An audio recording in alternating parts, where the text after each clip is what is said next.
교만, 이사야서 47장 말씀 가지고 오늘 하나님을 경험하기 원합니다. 오늘은 특별히 이 교만이라는 설명을 위해서 이사야서 47장을 선택을 했어요.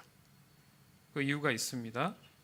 한 나라의 흥망성쇠는 결국 개인의 교만으로부터 시작한다라는 관점을 좀 보고 싶었습니다. 왜냐하면 그 교만의 시작이 인간의 죄를 만들어냈기 때문에 그렇습니다. 죄의 가장 깊은 뿌리가 교만이거든요. 그 결과가 만들어낸 것이 전쟁이에요. 전쟁. 그러니까 그 죄로 한 나라의 미래가 좌우가 된다, 이렇게 봐도 전혀 틀린 말이 아닙니다. 인간의 사회적 구조를 보면 한마디로 정리해서 갈등에 대한 해석이에요. 뭐라고요? 갈등에 대한 해석입니다. 끝나지 않는 이 전쟁, 여러분, 시대마다 전쟁이 없던 시대는 없었습니다. 그것을 이해하기 위해서는 바로 인간이 가지는 사회적 구조 안에 반드시 적용되는 그 부분이 바로 갈등에 대한 해석이라는 거예요. 어떤 한 구성원이 존재하는 것이 바로 사회적 구조라고 합니다. 어떻게 그들이 모여질 수 있을까? 인종적인 것도 있지만 지금은 그렇지 않지 않습니까?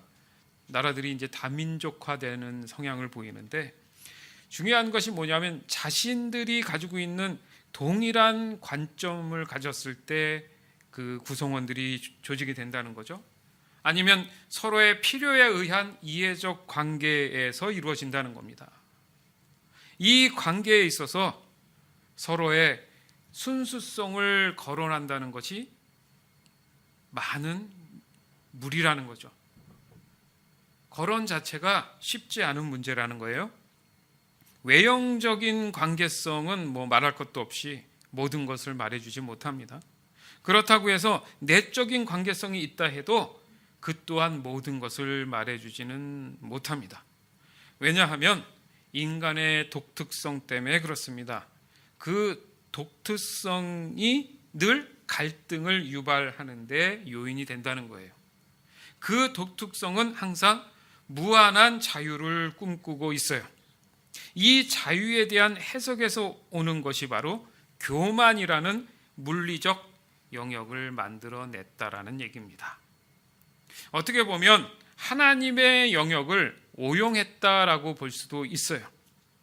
왜냐하면 마치 교만은 하나님의 모습을 열심히 흉내내는 듯 보이기 때문에 그렇습니다. 이 부분에 대해서 오늘 본문에서도 확인할 수 있는 구절이 있습니다. 10절 말씀이에요.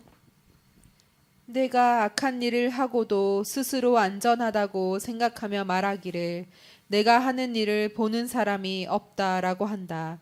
내 지혜와 지식이 너를 속였다.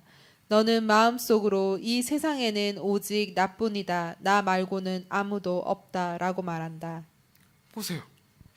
이거 하나님이 자주 쓰던 말씀 같은데 사실은 이게 지금 하나님이 얘기하는 게 아니에요.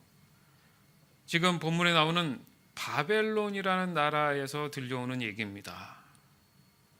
과연 그들은 어떻게 이런 말을 자신 있게 할 수 있었을까? 그 관점입니다. 자, 바벨론이란 나라가 얘기한 거예요. 그 안에 있는 어떤 종교적이든 정치적이든 어떤 한 지도자에 의해서 나온 말입니까? 결국은 한 개인이 되겠죠. 그 공통점을 가지고 그것을 추종하거나 따르는 그런 것이 구성원이 되어서 나라를 이루었지 않습니까? 교만의 함정이 바로 자기 자신의 지혜나 지식이 자기 자신을 지금 속이고 있다라는 거죠. 이것이 도리어 자신을 속박하는 율법주의의 신앙으로 발전하게 됐다는 겁니다. 자, 율법주의 신앙이란 게 뭐냐면 거짓 신앙이라는 얘기예요. 쉽게 얘기해서 오로지 자신의 내가 했어, 내가 해낸 거야, 이 세상에 나밖에 없어, 이런 자신의 의를 위한 것이며 종교적인 행위를 통해서 자신의 유익만을 추구하는 그런 행위에서 나타난 결과라는 거예요. 이 함정적 신앙은 끊임없이 찾아오는 죄책감이라는 게 있습니다. 그리고 사단의 정죄로 인해서 정신적이고 육체적인 속박에서 벗어나지 못하게 한다는 거예요. 따라서 교만으로 인한 자유의 그 오형은 자유에 대한 잘못된 해석을 가지고 왔다라는 겁니다. 그러니까 자유 얘기는 해도 실제 그 자유에 대한 진정한 정의를 올바르게 이해하고 해석하지 못했다는 거죠. 그러나 우리가 말씀을 통해서 늘 알고 있었던 것, 하나님이 허락하신 새 언약 안에, 즉 복음을 통한 진정한 그 의미 안에는 바로 진정한 자유를 깨닫게 해주시는 그런 진리가 거기 숨어져 있다라는 거죠. 갈라디아서 5장 13절, 형제들이여 하나님께서 여러분을 부르셔서 자유인이 되게 하셨습니다. 그러나 그 자유를 육체의 욕망을 채우는 기회로 삼지 말고 사랑으로 서로 섬기십시오. 아멘. 아, 그렇구나.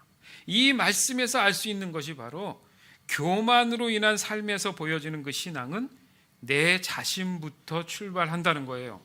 그러나 하나님으로부터 오는 자유에 대한 해석은 서로를 사랑하는 것으로부터 온다는 얘기입니다. 원래 시작이 그 자유라는 게 서로를 사랑하는 것부터 시작이 됐다는 거예요. 즉 교만은 그 자유에 대한 해석을 육체의 욕망의 기회로 보게 됩니다. 그러나 창조에서 왔던 인간의 궁극적인 진정한 자유는 서로를 사랑하기 위한 기회로 본다는 거죠. 그러면 전쟁은 당연히 지금도 존재하지 않고 전쟁이 뭐야? 이랬을 수도 있겠죠. 그렇지 않습니까? 나라마다 전쟁을 이루는 것은 그죠? 정복, 탐욕, 욕심, 그렇잖아요. 땅을 따먹는 그런 거 아닙니까? 쉽게 얘기해서 자기가 구성된 그 나라 안에서 즐겁게 기쁘게 살고 다른 나라도 인정하면 전쟁이 일어납니까? 그렇지 않다는 거죠. 자유를 하나님께서 주셨는데 그것을 육체의 욕망으로 삼는 기회로 삼지 마라. 진정한 자유를 주신 하나님의 뜻은 서로를 존중하고 사랑하는 데 있다. 이렇게 말씀을 하신다는 거죠. 그러나 인간의 교만은 언제나 육체의 욕망 위에 서 있었던 것입니다. 그게 바로 전쟁을 유발하게 된 원인이 된 거죠. 그것은 율법주의 신앙의 기초가 되었습니다. 다른 말로 하면 아까도 언급했지만 거짓된 신앙으로 점점 발전해 나간 거죠. 그 이유가 뭐라고요? 소유욕. 그게 교만이라는 거죠. 이 신앙은 자기 중심적이고 인간의 노력을 중요시합니다. 또한 육체적인 안목을 추구하게 되죠. 그 결과 행위에 대한 죄책감에 사로잡히기 쉽다는 거예요. 그러다 보니까 사단이 하는 그 정죄에 쉽게 노출이 돼 버립니다. 그러니까 난 안 돼. 노력해봤는데 안 되더라고. 난 안 되나 봐. 내가 말을 하고 입으로 시인하는 것 같아도 누군가의 내 정신적이고 영적인 것에 대해서 자꾸 정죄를 하는 거예요. 거기에 그 미혹에 타협되면서 내 스스로가 하나님을 불신하기 시작하는 것. 이게 교만의 시작이라는 거죠. 반대로 너무 잘 돼. 내 노력에 의해서 이렇게 잘 된 거야. 하나님이 하신 게 아니라 내가 한 거야. 이렇게 될 수도 있다는 얘기예요.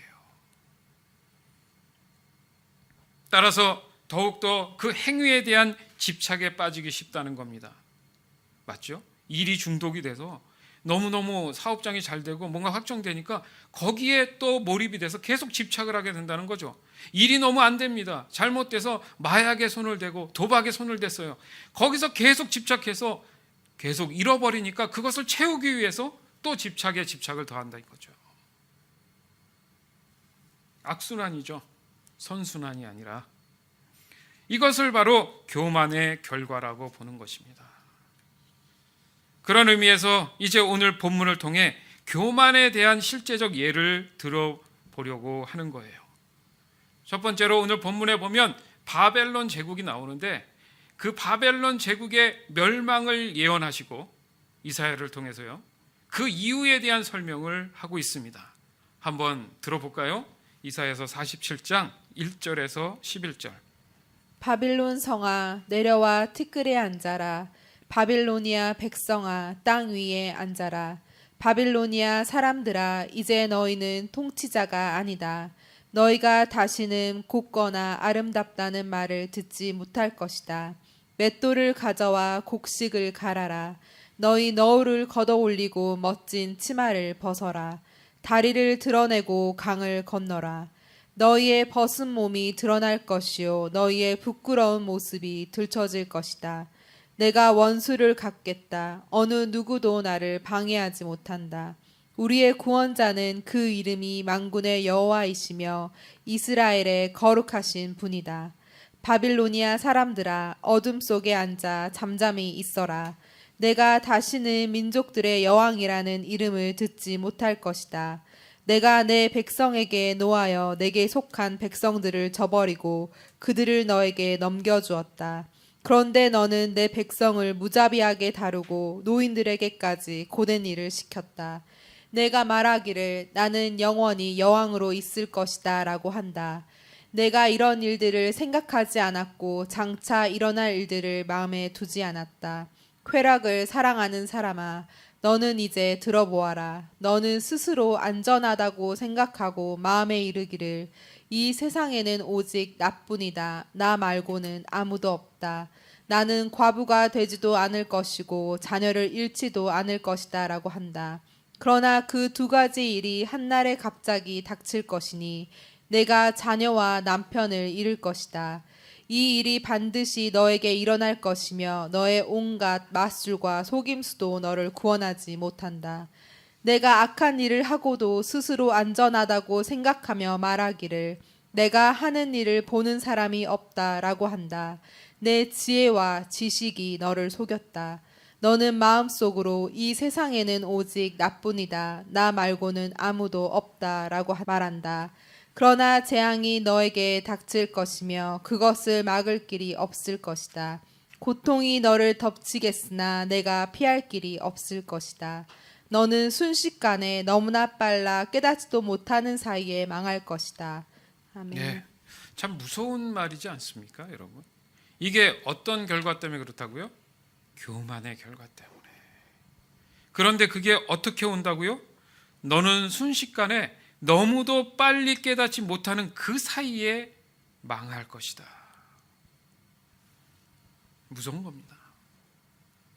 하나님의 언약을 배반하고 하나님을 무시한 이스라엘은 하나님의 심판을 초래하게 됩니다. 그 마지막 최후의 방법을 쓰신 게 바로 이 바벨론이라는 나라를 들어 쓰신 거예요. 하지만 그 사실을 깨닫지 못한 바벨론은 본인들의 힘에 의해서 그 능력에 의해서 이스라엘을 정복하게 됐다 이렇게 생각을 하기 시작했다라는 거죠. 여기서 교만이 언급되는 것이 중요한 것입니다. 그러니까 중요한 것은 교만을 말할 때 자신의 능력 이상으로 무언가를 주장하기 시작한다는 거예요.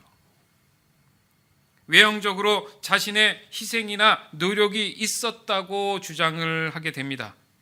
그러나 이 사건을 보면서 중요한 것은 궁극적으로 이 모든 것을 진행하시는 것은 전적으로 하나님의 계획이라는 건데 그것을 깨닫지 못했다라는 거예요. 좀 더 다른 역사의 예를 좀 들어보겠습니다. 역대하 20장 15절에서 17절. 야하시엘이 이르되 온 유다와 예루살렘 주민과 여호사밧 왕이여 들을지어다.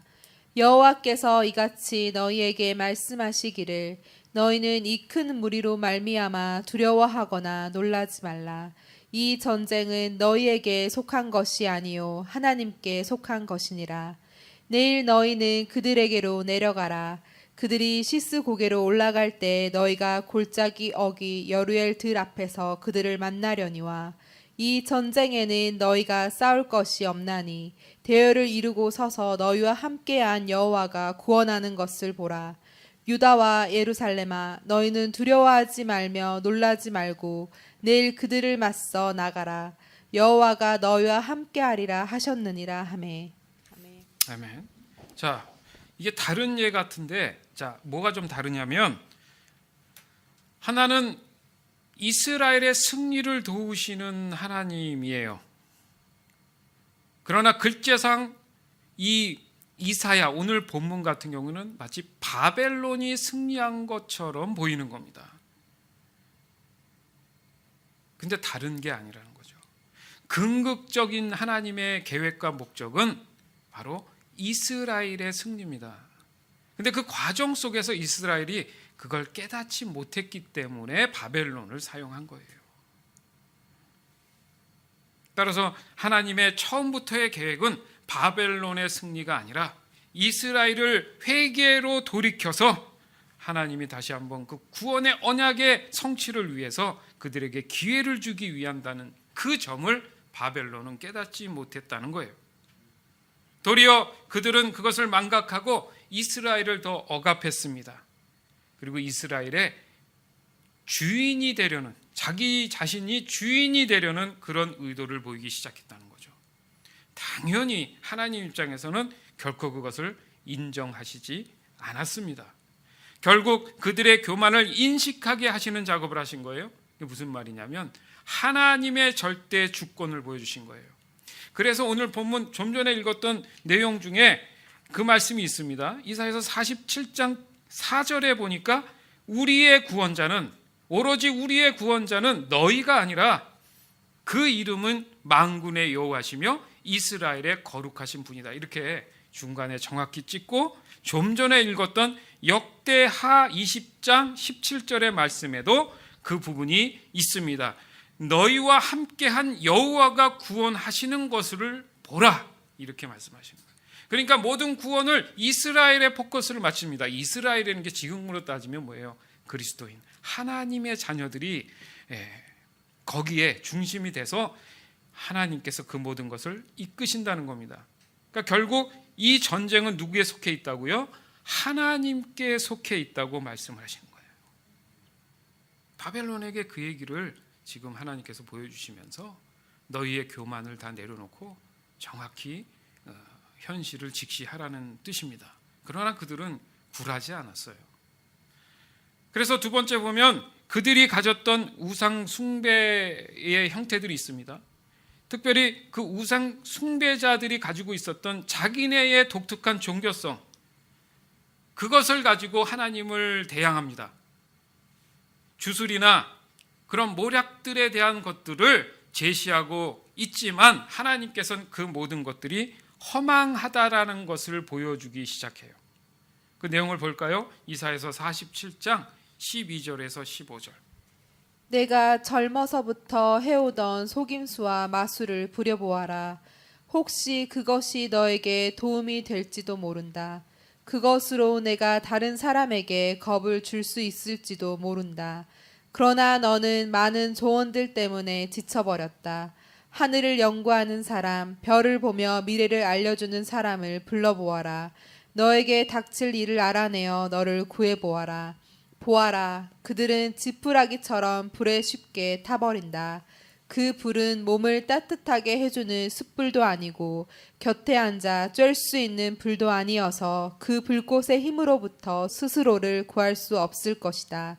너와 함께 일해온 사람들, 내가 젊었을 때부터 너와 함께 있던 상인들도 너를 구하지 못한다. 모두가 제 갈 길로 가버리고 너를 구할 사람이 남지 않을 것이다. 아멘. 예, 그렇다니까요. 보세요. 지금도 그런 일들이 있지 않습니까? 그 별을 보면서 점을 친다든가, 뭐 점쟁이들도 다 마찬가지죠. 여기서 보면 마술이라고 표현을 해요. 그런 것이 일반화되어 있고 보편화되어 있었습니다. 그러나 그것을 어떻게 말씀하세요? 그것들은 다 지푸라기처럼 불에 쉽게 타버릴 것이다. 그러니까 탈 때는 와 대단하다 했는데 어떻게 된 거예요? 그냥 타서 바로 없어지고 사라지는 것들을 어리석게 너희들은 그것을 찾는다는 거죠. 그러나 스스로를 구할 수는 없다. 이렇게 말씀하고 계신 거예요. 그 정도까지 경고를 하고 계신 겁니다. 사실 이스라엘의 멸망의 그 원인이 있는데 가장 중요한 요인이 바로 우상이었습니다. 우상 때문에 하나님께서 가장 그런 부분에 대해서 경고를 많이 하셨어요. 그러니까 그들의 그 잘못된 그 신앙의 오류는 결국 하나님의 언약을 배반하는 결과를 가져왔습니다. 그런데 바벨론에 와봤더니 심하면 심했지 덜하진 않을 거 아니에요. 그렇죠? 그 나라는 이방인의 나라였기 때문에 더 심했다라는 거죠. 거기에 넘어서서 하나님을 대항해서 이길 수 있다라는 생각, 이게 바로 교만이라는 거죠. 그리고 바벨론 또한 더욱 자신들의 우상들을 숭배하면서 더욱더 자기 스스로가 강대국이 됐다고 확신을 했기 때문에 상당히 자신감이 넘쳤습니다. 세상에서 잘 되는 분들, 이렇게 잘 되는 어떤 기업이나 이런 거 보면 사실 하나님이 필요 없다고 생각할 수 있죠. 세상을 다 호령하고 세상을 움직일 수 있다라고 확신을 하는 것과 같은 거예요. 그러나 그들의 미래가 확실할까요? 아무도 모른다는 얘기죠. 사실 그럴 만도 하기도 합니다. 왜냐하면 그 부강한 나라가 점점 더 커지기 때문에 보이는 현실이 그렇게 진행되니까 그 말들이 우스워 보일 수 있죠. 에이, 그럴 수 있겠습니까? 그래서 생각나는 성경의 내용이 있지 않습니까? 노아 시대 때 그랬잖아요. 이렇게 풍성하고 차고 넘치는 환경이 있는데 왜 망해? 말도 안 되는 소리를 해. 그래서 노아를 무시했지 않습니까? 그들의 죄에 대한 인식, 교만에 대한 인식을 하지 않았다는 거죠. 보이는 환경이 충분하니까 그것에 대한 의미를 본인들한테는 두지 않았다는 거죠. 그 당시에 그 모습이나, 그렇죠? 오늘 본문의 이 내용의 그 환경의 모습이나 다를 게 없다는 거죠. 뭐가 다를 게 없다는 거죠? 교만에 대한 부분들을 얘기할 때 전혀 다른 부분이 아니라는 거죠. 거기에는 공통적으로 뭐가 있다고요? 하나님의 심판이 있었다라는 겁니다. 이 또한 하나님은 당연히 인정하시지 않았습니다. 여기서 우리가 생각해 볼 수 있는 것이 또 다른 예가 엘리야의 갈멜산 사건이에요. 많은 우상 숭배자들과 하나님의 말씀에 순종해서 그들 앞에 서 있는 엘리야가 있습니다. 수적으로도 굉장히 열세죠. 엘리야는 혼자니까요. 그런데 중요한 것은 생명이 없는 그런 그들의 우상에 대한 부분들을, 그 진실들 속에 있는 진짜 사실들을 밝히기 시작합니다. 그들은 별 짓을 다 했어요. 하루 종일 칼로 춤을 추면서 몸을 베가면서 올려진 그 번제물이 태워서 올라가기를 너무 열심히 했지만 다 지쳤습니다. 그런데 엘리야가 그것을 다 보다가 하나님께서 허락하셔서 그 번제물을 드리게 됩니다. 하늘에서 뭐가 내려와요? 불이 내려와서 태웁니다. 그리고 그 제단 그 주변으로 물이 흐르게 되는데 그 물 위에 불도 붙여져서 그 불들이 보여지기 시작해요. 이게 뭡니까? 하나님은 살아계시고 그 하나님이 모든 것을 주관하신다는 뜻이에요. 그들의 어리석음을 깨닫게 했다는 거죠. 그래서 하나님이 어떻게 하십니까? 그 우상 숭배자들의 모든 인원들을 다 제거하기 시작합니다. 하나님의 징벌은 그렇게 이루어지는 거예요. 이스라엘은 그런 역사를 가지고 있음에도 불구하고 정신을 못 차린 게 문제가 된 거예요. 그게 뭐예요? 교만해지는 거예요. 그러니까 많이 가져도 문제인 거야. 안 가져도 문제지만 많이 가져도 하나님을 등지게 될 수 있다라는 거죠. 그 원인과 이유가 바로 교만인데, 교만이 교만을 낳게 됐다는 거죠. 결국 바벨론도 교만으로 인해서 하나님의 심판을 받게 된다는 예언인 것입니다. 하나님은 이사야를 통해 그 교만의 결과물인 바벨론의 우상 숭배자들이 사용했던 그 주술과 주문들을 한번 너희들이 해봐. 거기에 과연 구원이 있는지 해보라고 했어요. 그러나 너희들의 어리석음이 다 어떻게 된다고요? 창피하게 드러날 것이라는 거죠. 사람들 앞에서 수치를 당한다는 거죠. 그 설명을 지금 하나님이 이사야를 통해서 하고 계신 겁니다. 거기에는 진정한 구원이 없다는 거예요. 그러니까 우리가 생각하는, 그리스도인들이 생각하는 구원관과 세상의 일반적인 사람들이 생각하는 구원관이 너무 다르다는 거죠. 보여지는 것과 보이지 않는 것. 여러분, 중요한 건 뭡니까? 보이지 않는 게 더 사실은 무서운 거예요. 보이는 게 다가 아니라는 겁니다. 그 당시에 바벨론은 주술과 점성술, 마법 이런 미신적인 학문이 상당히 발달했습니다. 일반화되어 있다는 얘기죠. 그러다 보니까 그것으로 인해서 나라가 부강했다고 자신했던 거죠. 그러나 그들은 그것이 하나님의 심판을 막을 줄을 믿었지만 하나님은 그것들을 도리어 초라하게 만들 것이라고 밝히신 겁니다. 십자가 사건이 우리에게 주는 교훈이 예수 그리스도가 마치 세상에게 진 것 같아도 어때요? 결과적으로 부활이라는 놀라운 하나님의 능력이 거기 숨어 있지 않습니까? 그걸 깨닫는 게 중요한데 교만한 자들은 그것마저도 인정하지 않으려는 거죠. 왜요? 그 교만이 자기 자신을 지켜준다고 생각하는 거예요. 그러니까 누구도 밀어내요? 하나님도 밀어내게 된다는 거죠. 우리가 잘 아는 십계명에도 언급이 되어 있는 게 뭐예요? 대부분 하나님과의 관계에서 우상에 대한 언급을 하시면서 경고합니다. 그만큼 하나님의 언약에서 멀어지게 하는 것이 바로 이 우상이라는 거예요. 즉 하나님의 마음에서 떠나게 하려는 사단의 은밀한 미혹이며 거짓 신앙이라는 거죠. 그거의 결과는 패망의 지름길이라고 성경은 말씀하고 있습니다.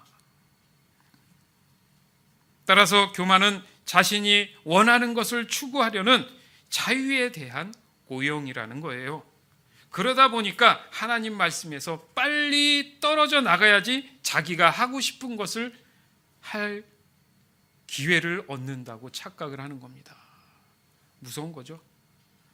거기에는 많은 물질이 있는 것 같고 권력이 기다리는 것 같고 쾌락이 기다린다고 생각을 합니다. 그 유혹과 미혹은 너무 달콤하기 때문에 하나님의 말씀을 내가 굳게 붙잡고 있지 않으면 어느 순간 어떻게 내가 그 미혹에 손잡고 타협할 줄 모른다는 거예요. 하나님의 품에서 떠나는 삶, 바로 교만의 시작이 거기에 있다라는 거예요. 내 마음이 지금 머무는 그것이 바로 내 영적인 지금의 상태를 보여준다는 겁니다. 사람들 유형을 한 4가지로 본다면 이런 사람들이 있습니다. 말을 잘해요. 들어봐도 이게 혹 하는 그런 사람들 있죠. 그런데 그 사람의 행동을 보니까 상당히 그 말하고 모순된 모습을 보이는 사람이 있어요. 말이 좀 없어. 그리고 말을 잘 못해. 근데 행동도 모순이 많은 사람도 있습니다. 또 반면 또 다른 것은 말이 없거나 말을 잘 못하는데도 불구하고 행동하는 걸 보면 신실한 모습을 가진 사람이 있어요. 마지막으로 제일 좋은 최상의 상태죠. 말도 잘하고 행동도 신실한 사람이 있다라는 거예요. 여러분은 어디에 속해 있습니까? 즉, 이 유형 안에 지금 내 마음이 어느 것 하나에 머물러 있다라는 겁니다. 그것이 지금 내 자신의 교만과 매우 중요한 관계를 가지고 있다라는 거예요. 교만은 하나님의 말씀 안에서 이탈해버린 상태입니다. 더 나아가서는 새 언약이신 예수 그리스도 안에서 벗어난 상태를 얘기하는 거예요. 그래서 말씀은 이것에 대해서 이렇게 조언합니다. 고린도후서 1장 20절. 하나님의 모든 약속이 그리스도 안에서 예가 되었습니다. 그러므로 우리는 그리스도를 통해 아멘이라고 함으로써 하나님께 영광을 돌립니다. 아멘. 그러니까 하나님의 모든 약속이 어디 안에 있다고요? 그리스도 안에 있다라는 것이 예가 된다는 거죠. 중요한 것이 뭡니까? 교만하지 않기 위해서는 내가 어디 안에 있어야 돼요? 그리스도 안에 머물러 있는 삶. 그 삶이 하나님께 영광이 되는 삶이라는 거죠. 우리가 베드로를 생각해 보면 그래요. 베드로 또한 신앙을 고백한 이후로 예수님께서 그런 귀한 복을 내려주신 게 바로 반석 위의 교회로 너를 세운다. 그 반석 위에 하나님의 은혜를 부어주신다. 이게 무슨 말이냐면 예수님 안으로 이끌어 주신다는 얘기입니다.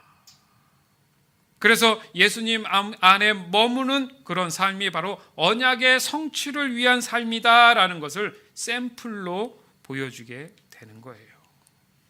결국 우리에게 있어서 그 교만에서 나를 지키는 방법이 언제나 예수님 안에서 머물 수 있느냐의 문제, 그 자리를 내가 지켜내느냐의 문제였다라는 거예요. 예수님은 부활하셨죠. 그리고 승천하셨습니다. 그러고 나서 제자들에게 하신 말씀이 뭐예요? 예루살렘을 떠나지 말고 그곳에 머물러 있어라. 그러면 내가 성령을 너희에게 보내주겠다. 보혜사 성령을 너희에게 보내주시겠다. 여기서 우리는 영적인 원리를 발견할 수 있습니다. 한번 보십시오. 곰곰이 보니까 어때요? 새 언약의 성취의 과정의 모습을 우리는 깨달을 수 있다는 거예요. 그 기다림은 길지 않았어요. 여기서 기다린다는 의미가 바로 중요한 겁니다. 기다린다는, 못 기다려서 뛰쳐나가는 거잖아요. 약속된 장소에 머물러 있으면 반드시 성령이 강림하신다라는 것을 소망하며 있으라는 얘기 아닙니까? 많은 사람들이 거기서 뛰쳐나간다는 거죠. 기다려봤는데 환경은 어려워지고 상황이 복잡해지고 하니까 여기는 방법이 아닌가 봐 하고 뛰쳐나간다는 거죠. 그러나 그 과정에서 그 소망을 유지하는 방법으로 주신 방법이 뭐예요? 기도라는 겁니다. 기도해야 된다는 거예요. 그 기도가 바로 끊임없이 마치 보이지 않는, 그러니까 헤어져 있지만 항상 함께 하신다는 확신을 주기 위한 방법이 기도인데, 그게 친밀한 교제 아닙니까? 그 유지가 돼야지 내가 이 언약들을, 약속들을 성취를 위해서 인내하며 기다릴 수 있는데, 그 기도의 과정은, 그 절차는 거치지 않으려고 하니까 자꾸 튕겨져 나갔다는 거죠. 그러나 어떻습니까? 교만한 사람들은 그 기도가 의미가 없는 시간 낭비라고 생각하는 거예요. 그 시간에 뭐예요? 한 자라도 더 봐야지. 그 시간에 돈 벌어야지. 뭐 이런 거 있지 않습니까? 그런 이유를 합리화시켜서 기도하지 않는다는 거죠. 그래서 자꾸 기도하라는 거예요. 자꾸 기도를 안 하니까 마음이 자꾸 다른 곳으로 간단 말이죠. 한 번, 두 번 안 하면 게을러져서 기도는 안 하게 되어 있습니다. 그런데 한두 번, 두 번 힘들지만 자꾸 하면 어떻게 돼요? 기도의 근육이 붙죠. 그래서 더 기도의 깊이를 맛보게 되면서 하나님의 은혜가 거기에 부어지니까 말씀에 따라 순종하면서 살 수 있는 거예요. 그럼 하나님이 나와 약속한, 우리 모두에게 약속한 언약을 지켜가시는 것을 내가 그 자리에 머물렀기 때문에 확인할 수 있는 겁니다. 가봤더니 약속 장소에 기다리라고 했는데 없네? 뭐 이런 거 있지 않습니까? 어디 갔지? 분명히 내가 몇 시까지 온다 그랬는데 어디 갔지? 뭐 이런 거 있잖아요.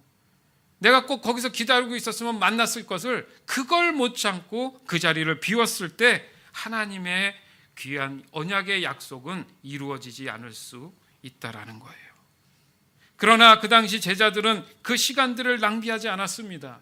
금식하며 기도하며 그 언약을 유지했어요. 결과적으로 어떻게 돼요? 예수님의 약속을 경험하게 됩니다. 과거의 교만들을 다 내려놨어요. 제자들의 모습 속에서도 교만이 있었죠. 그래서 겸손하게 기다리며 기도하던 그곳에 드디어 성령이 임하십니다. 그 유명한 오순절 성령의 역사가 그래서 그들에게 경험되면서 반전이 일어난 겁니다. 우리의 인생도 마찬가지인 거예요. 그걸 샘플로 보여주신 거거든요. 그 약속의 성령이 바로 지금 우리를 겸손함으로 인도하고 계신다는 사실을 아십니까? 그러나 그 언약을 신뢰하지 않고 인내하지 못하고 기다리기를 힘들어하는 사람들은 그 자리에서 이탈되게 될 것입니다. 그러나 기도로 기다리는 사람들에게는 하나님이 반드시 복을 내려 주신다는 사실을 우리는 꼭 명심해야 합니다. 전도서 3장 1절에 보면 그래서 그 말씀이 있어요. 세상의 모든 일은 다 정한 때와 기한이 있다라는 말씀이 있는 거예요. 그걸 못 기다려서 자꾸 내가 딴짓을 하니까 본인만 힘든 거예요, 사실은. 제가 이런 생각을 했어요. 어린 시절에 규호 우리 아들들보다 나이가 더 어린 시절에 저희 아버지가 늘 어디를 가시면 그때는 그 교통수단이 그렇게 좋지 않았기 때문에 그 자전거가 있습니다. 자전거가 지금처럼 그렇게 멋지지 않고 뒤에 그냥 짐을 실 수 있게 큰 어떤 틀이 있었고 거기에 제가 늘 타고 아버지의 이렇게 옷자락을 이렇게 잡고 그런 이렇게 다닌 기억이 나요. 그러면서 아버지의 등을 보면서 산 같았죠. 등을 보면서 아버지가 콧노래를 부르면서 어디론가 나를 좋은 곳으로 이렇게 인도하시는 그런 기억들이 납니다. 그런데 뭘 얘기하고 싶으냐면 주변을 이렇게 볼 수밖에 없잖아요. 그러면 그 어린 나이에 예를 들어서 뭐 솜사탕을 판다든가 뭐 이렇게 오락할 수 있는 걸 본다든가 하면 눈길이 가요, 안 가요? 그렇잖아요. 가다 보면 어떻게 됩니까? 심하면 아빠 세워주세요 할 수도 있지만 정신이 그쪽에 팔리면 내가 갑자기 뛰어내릴 수도 있다라는 생각을 하는 거죠. 그런 생각 안 듭니까? 좀 더 쉽게 예를 든 거예요, 여러분. 하나님은 언약된 그 자전거를 통해서 아주 평안과 자유함의 길로 인도해 주시길 원하는데 내가 세상을 바라보면서 그게 더 나에게는 더 좋은 것을 줄 수 있다라는 그런 미혹에 빠지면서 그 자전거에서 뛰어내릴 수도 있겠구나. 그러고 나서 이제 방황을 하는 거예요. 거기 갔더니 충분한 만족을 누릴 수 있었던 것 같았는데 도리어 그들이 나를 버리는 일들이 벌어질 수도 있다라는 거죠. 가진 게 없으면 세상도 사람들을 내치지 않습니까? 그런 생각이 들었어요. 기다리지 못하고 자전거에 타고 있으면 아직 결과에 대한 게 안 보이잖아요. 그냥 잡고 있는 거잖아요.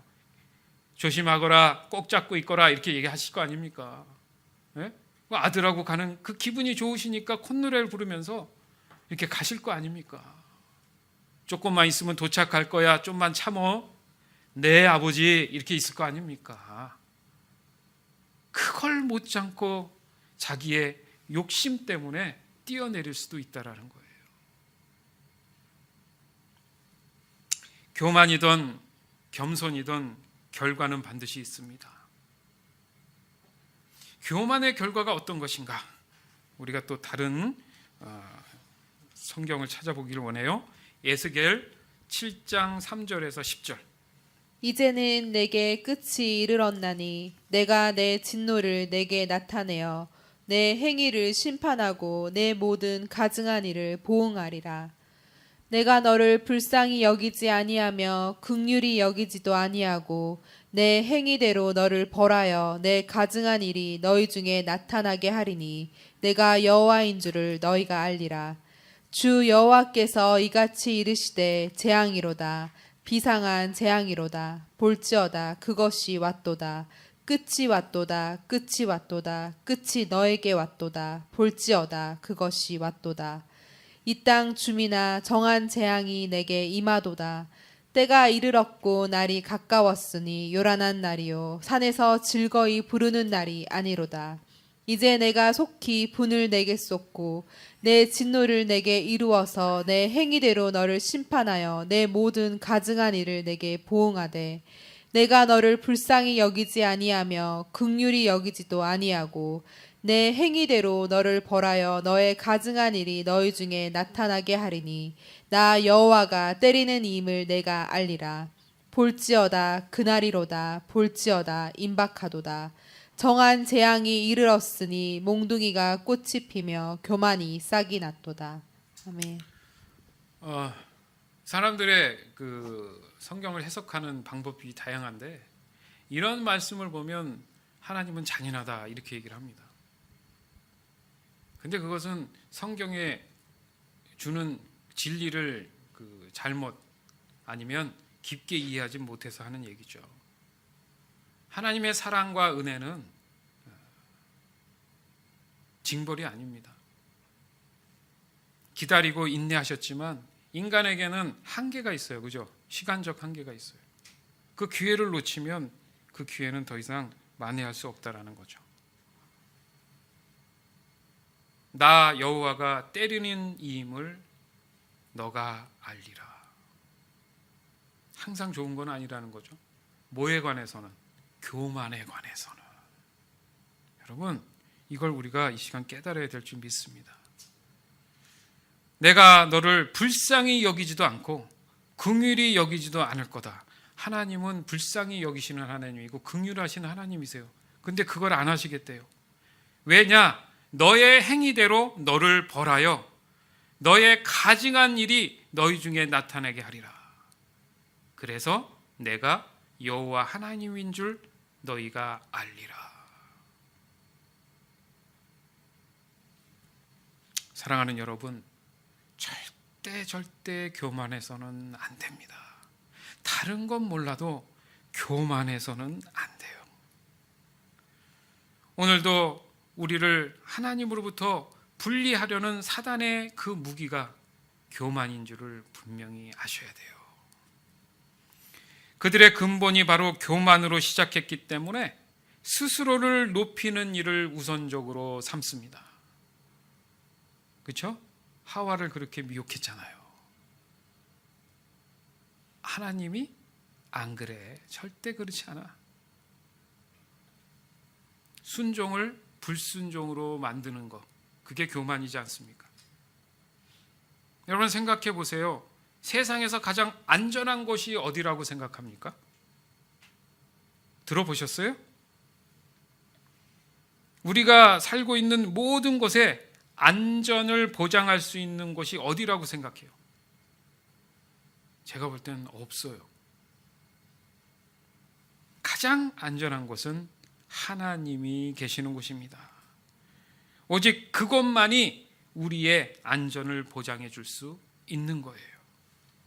어떠한 걱정이나 근심들을 내려놓을 수 있는 유일한 그곳.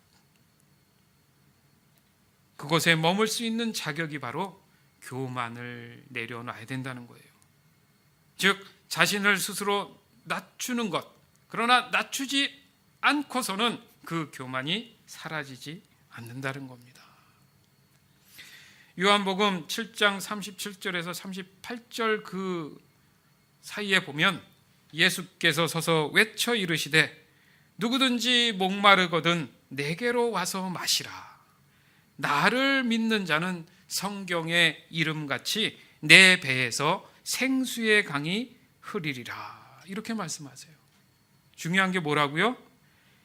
나에게 와서 마시라.